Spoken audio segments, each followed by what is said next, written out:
The verdict and the acceleration. The Grand Assembly Hall stretched across 3 kilometers of polished crystal floors, suspended in the zero-gravity nexus above the planet Centralis. Representatives from 1,247 civilizations floated in their designated zones, their translation devices humming with the weight of history being made.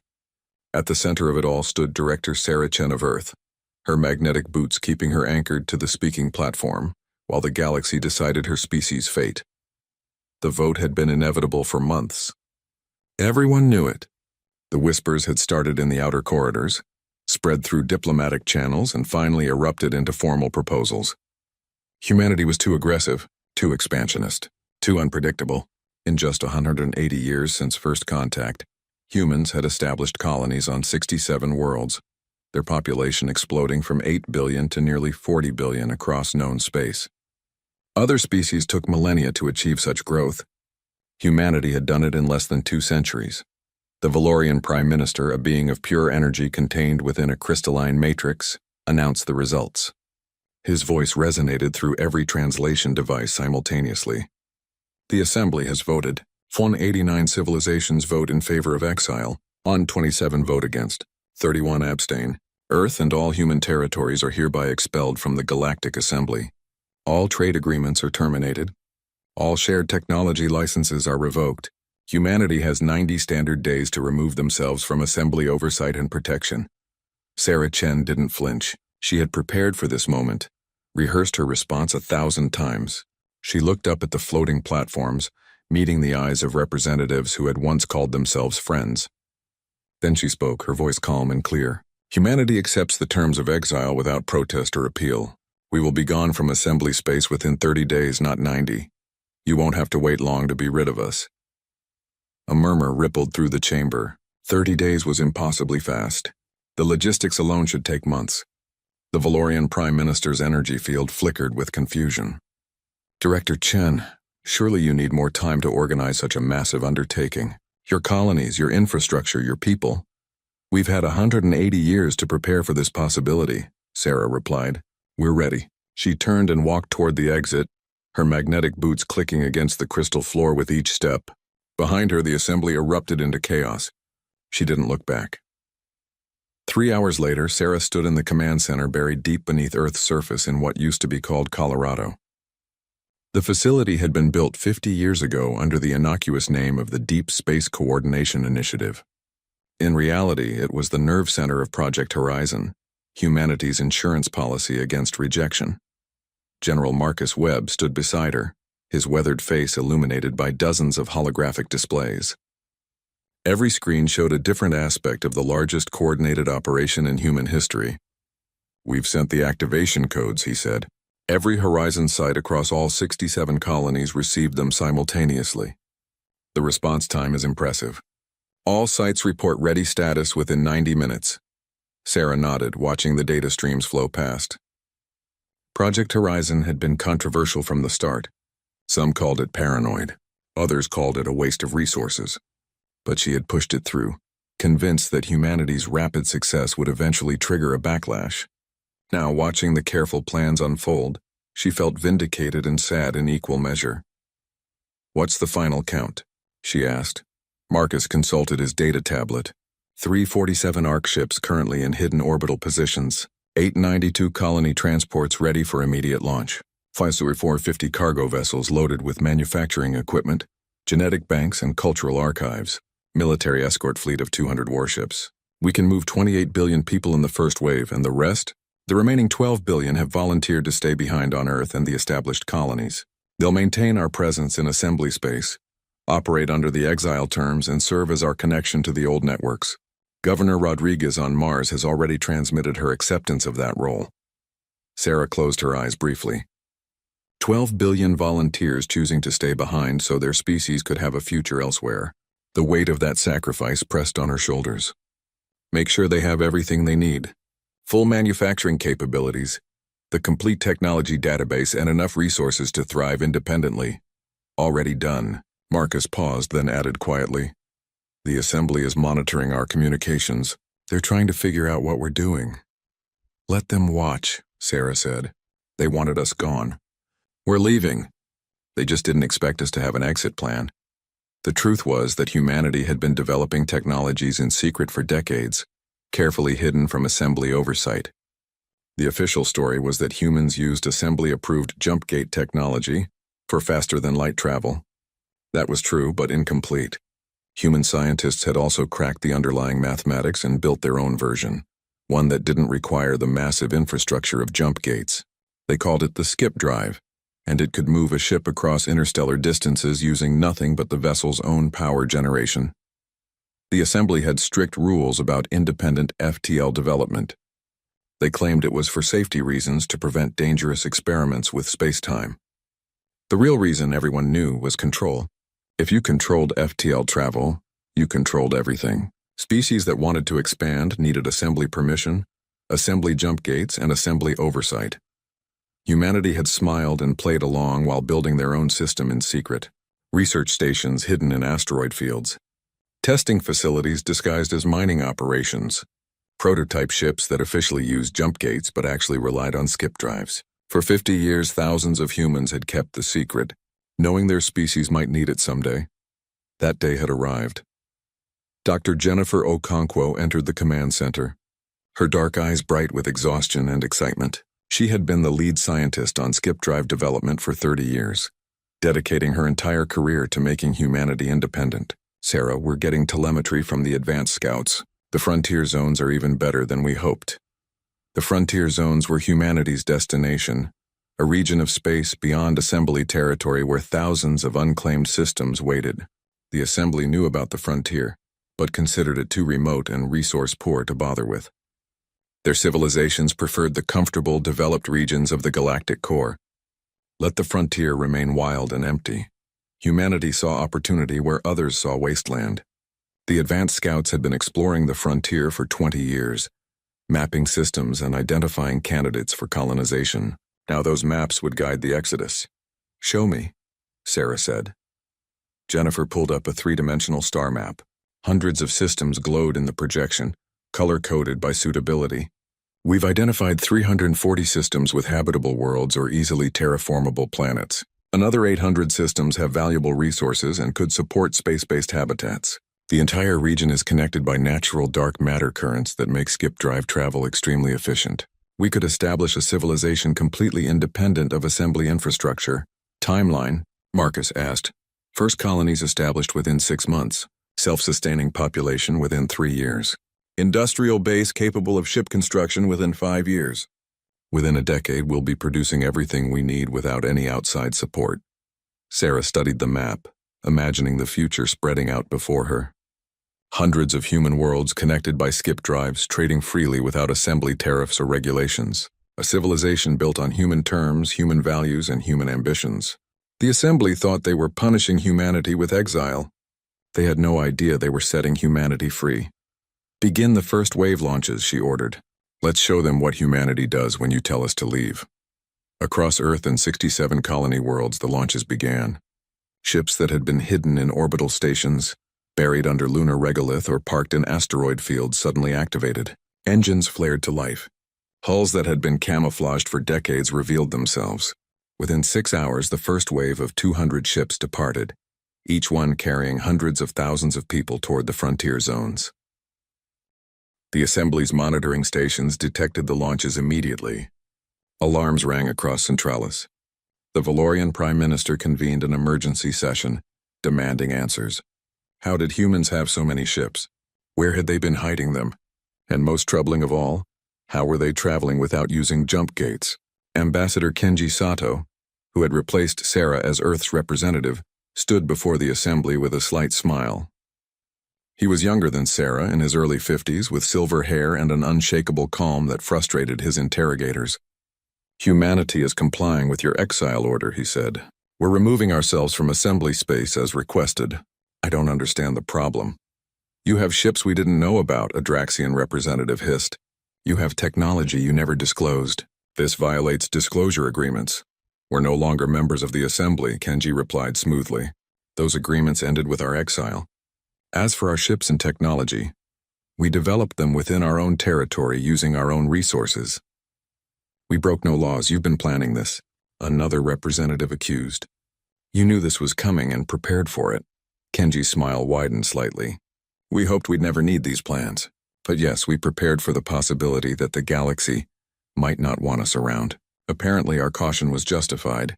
The Assembly had no response to that. They had voted for exile, expecting humanity to struggle, to beg for mercy, to be diminished by isolation. Instead, humans were leaving voluntarily and efficiently, revealing capabilities that shocked everyone watching. The second wave launched 48 hours later. Then the third wave, then the fourth. Each wave carried millions of people, vast quantities of equipment, and the hopes of a species choosing freedom over acceptance. On Earth, the remaining 12 billion watched the departures with mixed emotions. Some felt abandoned. Others felt proud. Most felt both. They understood the necessity, the logic, the strategy. That didn't make it easier to watch family and friends disappear into the unknown. Governor Maria Rodriguez addressed the population from her office on Mars. This is not an ending, she said. Her voice broadcast across every human world in assembly space. This is a beginning. Those who leave carry our future with them. Those who remain preserve our past and maintain our dignity. We are one species with two missions now. Both missions are essential. Both require courage. The exodus continued for 30 days exactly, just as Sarah had promised. In that month, 28 billion humans departed assembly space. They took with them the accumulated knowledge of human civilization, genetic samples from Earth's entire biosphere, and the technology to build a new society from scratch. The assembly watched in stunned silence as the greatest migration in galactic history unfolded before them. Some representatives felt relief that the human problem was solving itself. Others felt growing unease, sensing they had made a terrible mistake.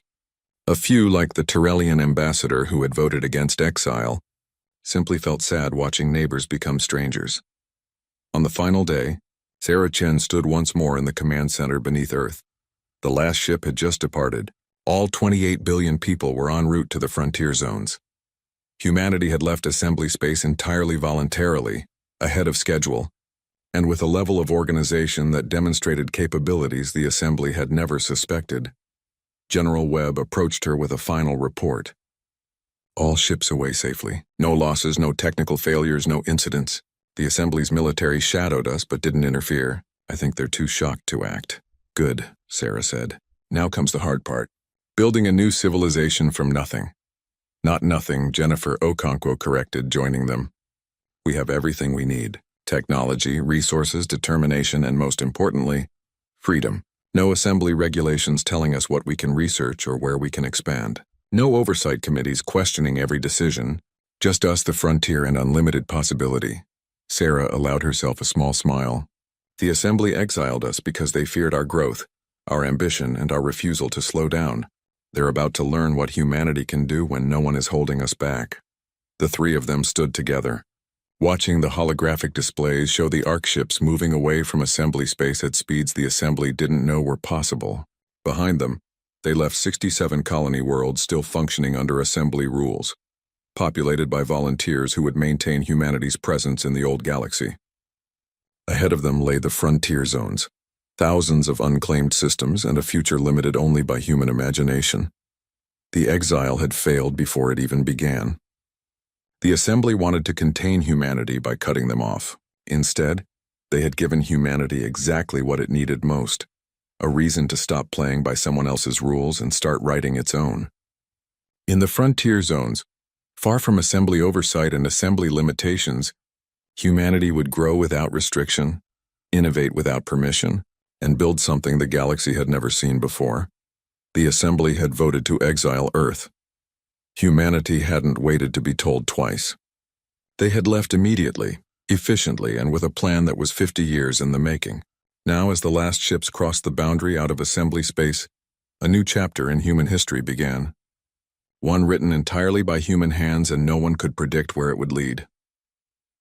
The new frontier and the reckoning. The first colony ships arrived in the frontier zones after 3 weeks of travel. Captain Elena Vasquez stood on the bridge of the ARC ship New Horizon, watching the view screen display a blue and green world that had never known intelligent life. The planet hung in space like a jewel, its continents wrapped in clouds, its oceans reflecting the light of a yellow sun remarkably similar to Earth's.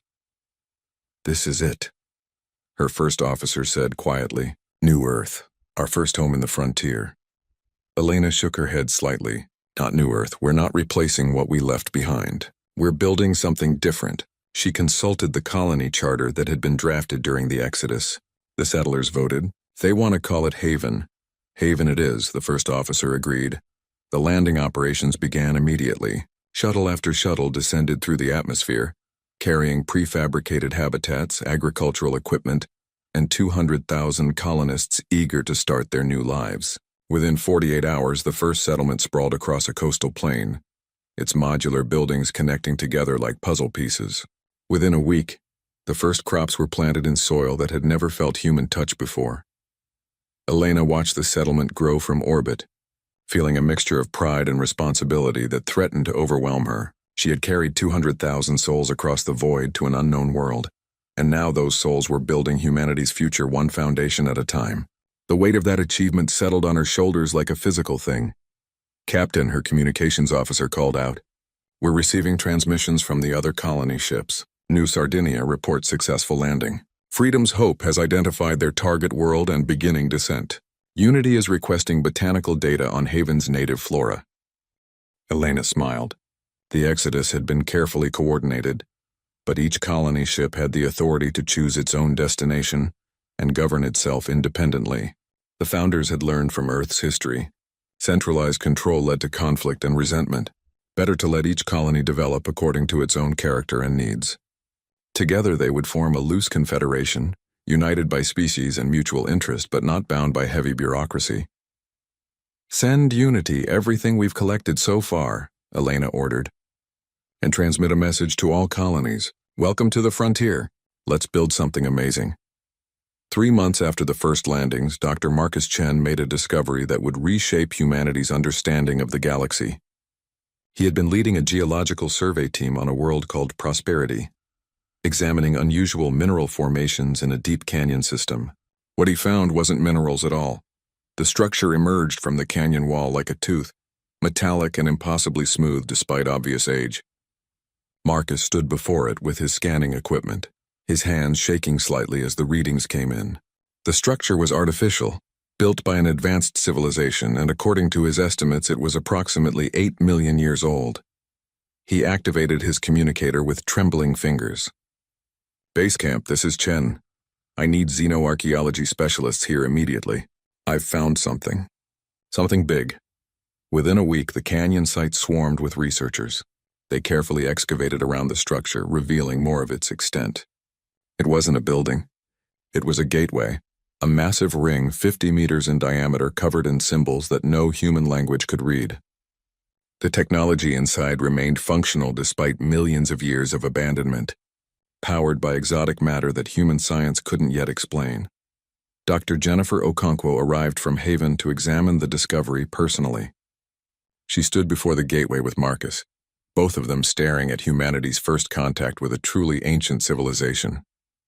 "The precursors," she said softly. "That's what we'll call them.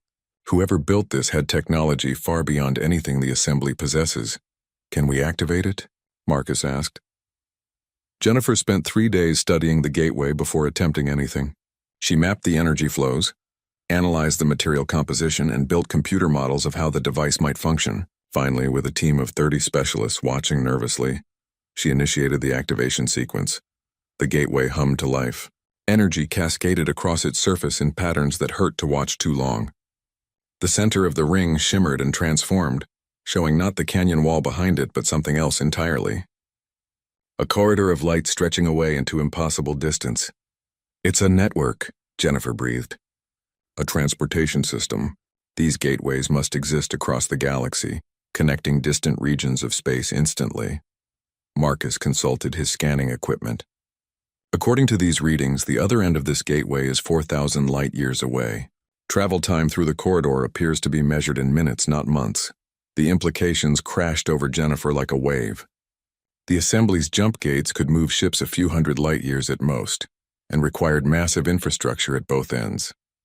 The precursor network, as they were already calling it, could span the entire galaxy with minimal support structures. If humanity could learn to use this technology, to access the network and perhaps even build new gateways, they would have an advantage over every other species in known space. We need to explore this carefully, Jennifer said. Map the entire network, find every gateway in the frontier zones, and learn everything we can about how it works. She paused, then added, and we don't tell the Assembly anything about this, not yet. Maybe not ever. Over the next 2 years, human exploration teams found 47 precursor gateways scattered across the frontier zones, each one connected to dozens of others, forming a web of instant transportation that made colonization incredibly efficient. A journey that should have taken months by skip drive could be accomplished in hours through the network.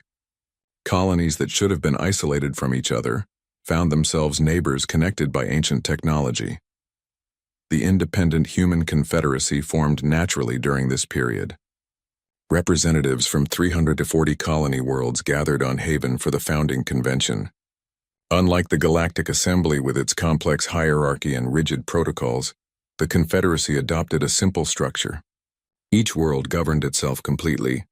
The Confederacy existed only to coordinate mutual defense, facilitate trade, and fund scientific research that benefited everyone. Governor Chen Su of Haven, Elena Vasquez's daughter, and the first person born on a frontier world, addressed the founding convention with words that would be remembered for generations. We were exiled because the Assembly feared our growth and our refusal to accept limits, she said. They thought isolation would weaken us. Instead, it freed us. Here in the frontier, we answer to no one but ourselves. We explore where we want, build what we want, and grow as fast as we want. The Assembly's rejection was the best thing that ever happened to humanity. The convention erupted in applause.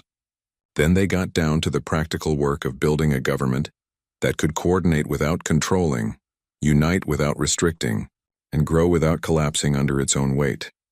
Meanwhile, in Assembly space, the 12 billion humans who had remained behind found themselves in an interesting position. The exile terms forbade them from participating in Assembly governance, but said nothing about trade or technological development. Governor Rodriguez on Mars had spent 3 years building what she called the free zones, human-controlled territories that operated under human law rather than Assembly regulations. The free zones became havens for anyone frustrated with Assembly bureaucracy. Alien scientists came to conduct research forbidden in their home territories. Merchants came to trade without tariffs or inspection requirements. Entrepreneurs came to build businesses without waiting years for permits and approvals. Within 5 years of the exile, the free zones had become the most economically dynamic regions of Assembly space. The Assembly watched this development with growing alarm. They had exiled humanity to remove a threat. Instead, they had created 2 human civilizations, one beyond their reach in the frontier and one inside their own territory, operating outside their control. Both were growing faster than any Assembly member species. Both were developing technologies the Assembly couldn't match. Ambassador Kenji Sato fielded increasingly hostile questions in the Assembly chambers.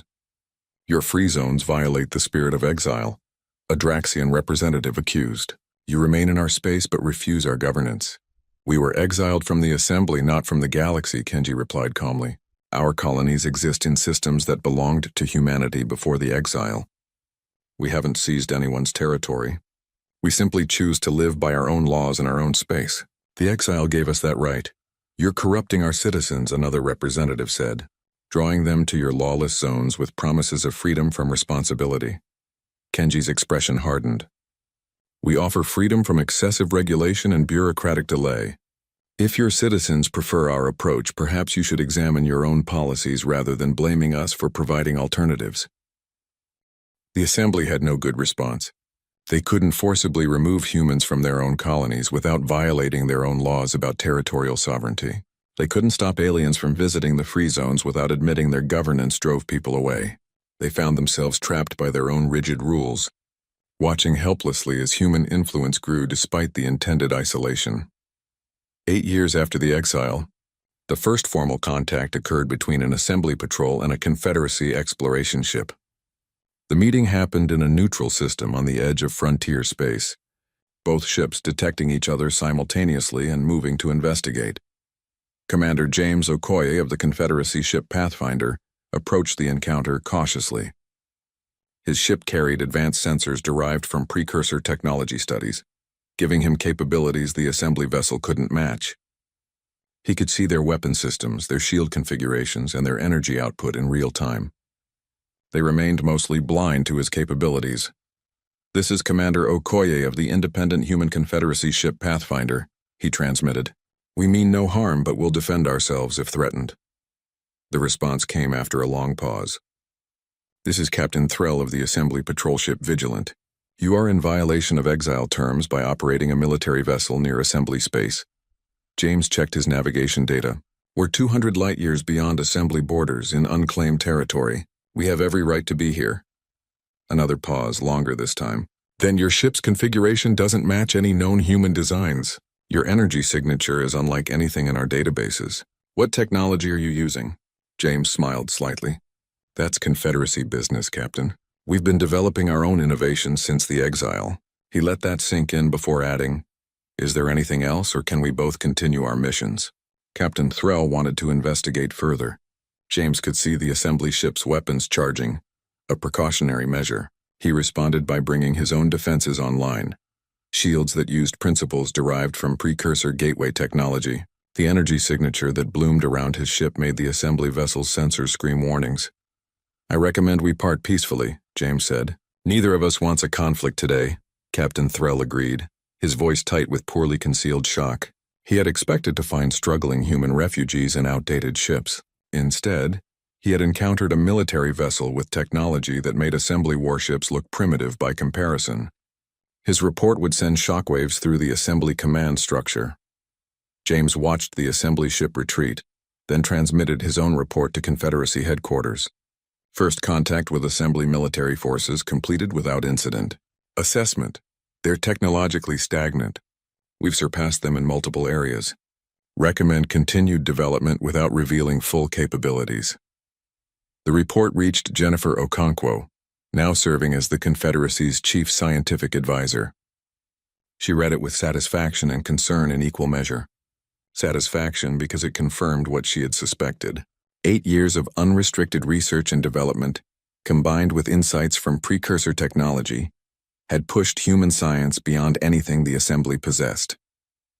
Concerned because the Assembly wouldn't react well to this revelation, she was right to be concerned. Within a month, the Assembly convened yet another emergency session. Captain Threll's report had been analyzed by their best scientists and military strategists. The consensus was unanimous and troubling. Humanity had leapfrogged assembly technology during their exile. The species they had expelled as too dangerous had become far more dangerous in isolation.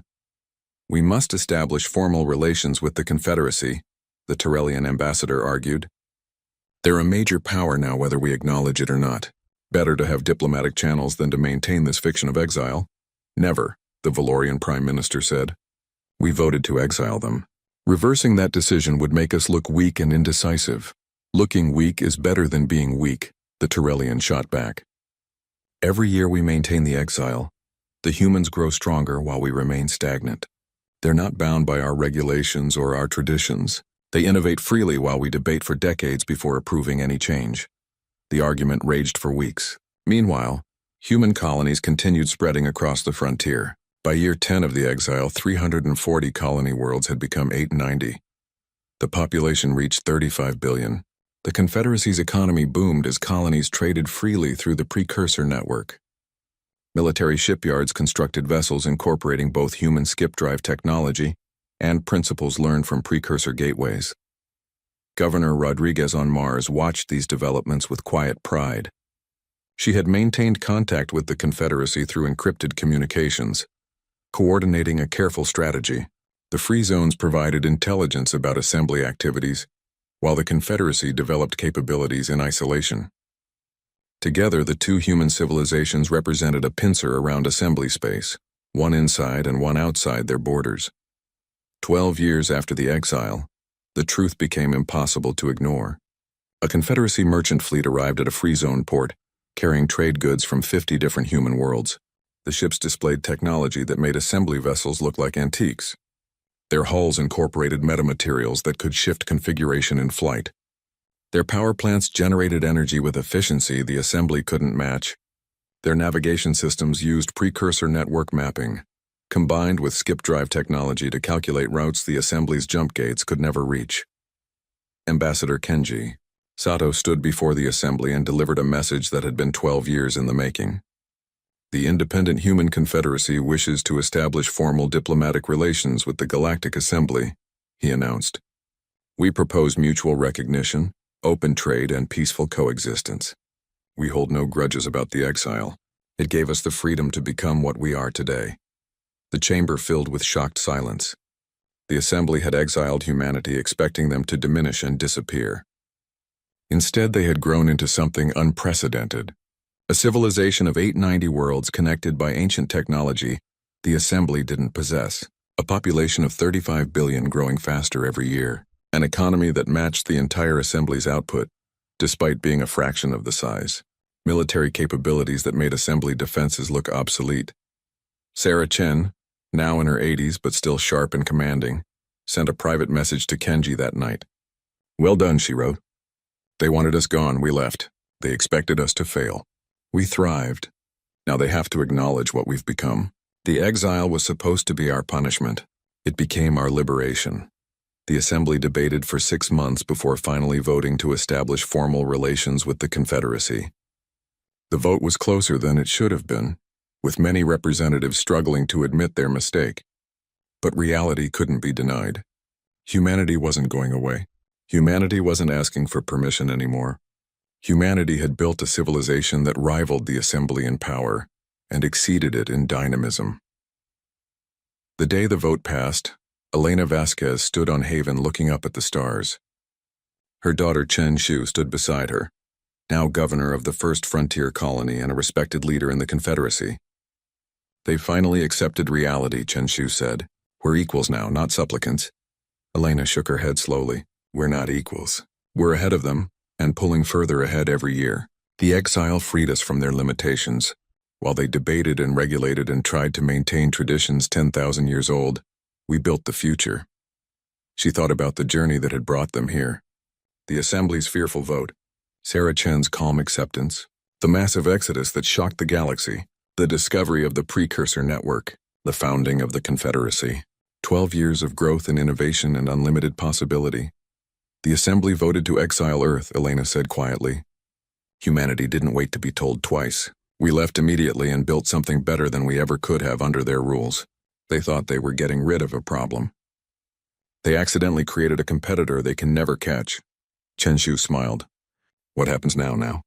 Elena looked up at the stars again, thinking about the 890 human worlds scattered across the frontier, the thousands of systems still waiting to be explored, and the precursor network that could take them anywhere in the galaxy.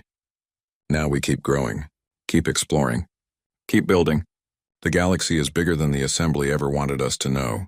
Let's go see all of it.